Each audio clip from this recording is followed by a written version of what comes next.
নমস্কার, আশা করছি আপনারা সবাই ভালো আছেন আর সুস্থ আছেন। আমার চ্যানেলের আরেকটি নতুন রেসিপিতে আপনাদের সবাইকে জানাচ্ছি অনেক অনেক স্বাগত। আজকে আমি আপনাদের সামনে একটা সামুদ্রিক মাছের রেসিপি শেয়ার করতে এসেছি। এটা মালাবার নামে পরিচিত, তো আমিও সঠিকটা জানি না, কিন্তু বাজারে কিনতে গিয়ে জানতে পেরেছি এই মাছটা নাকি মালাবার নামে পরিচিত। তো সবার প্রথমে যেহেতু সামুদ্রিক মাছ, তাই একটু ভালো করে ম্যারিনেট করে নেব।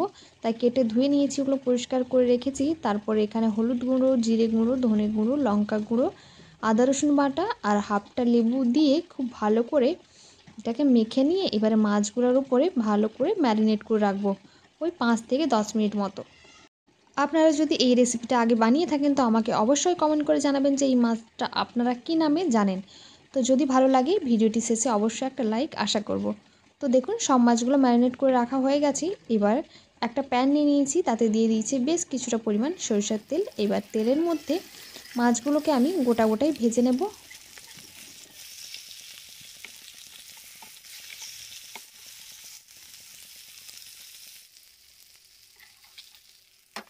মাছগুলোকে খুব ভালো করে এপিট ওপিট ভেজে নিয়েছি, প্রায় 4 থেকে 5 মিনিট মতো সময় আমার লেগে গিয়েছিল। এবার মাছগুলো ভেজে তুলে নেওয়ার পর একটা কড়াই নিয়েছি, যার মধ্যে দিয়েছি সামান্য পরিমাণ সরিষার তেল আর ফোড়নের জন্য দিয়েছি 1 টেবিল স্পুন মতো গোটা জিরে।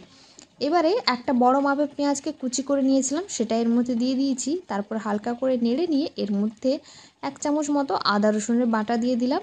তারপরে ওটাকেও ভালো করে একটু ভেজে নিয়ে এর মধ্যে গোল গোল করে কেটে রাখা টমেটো কুচি, 2টো মিডিয়াম সাইজের টমেটো দিয়েছিলাম, সেটাকেও খুব ভালো করে একটু নেড়ে কষিয়ে নিয়ে ওই হাফ বাটি মতো জল এর মধ্যে দিয়ে দিয়েছিলাম, যাতে মশলাটা নিচে লেগে না যায়।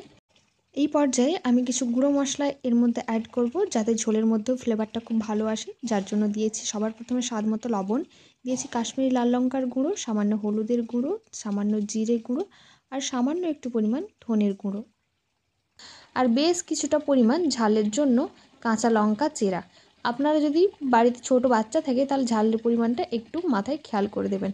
এবারে মশলাটা খুব ভালো করে কষিয়ে নেওয়ার পর যখন এর গা থেকে তেল ছেড়ে দেবে, তখন পরিমাণ মতো ঝোলের জন্য জল দিয়ে দেব। তারপর এটাকে ফুটে ওঠার জন্য অপেক্ষা করব।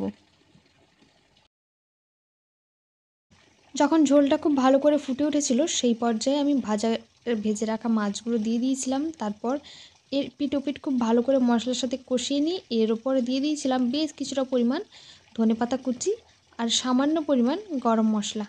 তারপরে আবারও খুব ভালো করে নেড়ে নিয়ে এটাকে ওই 2 মিনিট মতো রান্না করে গ্যাসের ফ্লেম আমি বন্ধ করে দিয়েছিলাম। বিশ্বাস করুন, এটা কিন্তু আমি প্রথমবার বানিয়েছিলাম মাছটা, কিন্তু খেতে অসাধারণ হয়েছিল। আপনারা অবশ্যই একবার বাড়িতে ট্রাই করবেন, আর ভালো লাগলে অবশ্যই ভিডিও শেষে লাইক করে দেবেন। দেখা হবে পরে আরেকটি রেসিপিতে। ততক্ষণ পর্যন্ত ভালো থাকবেন, সুস্থ থাকবেন, সকলের খেয়াল রাখবেন।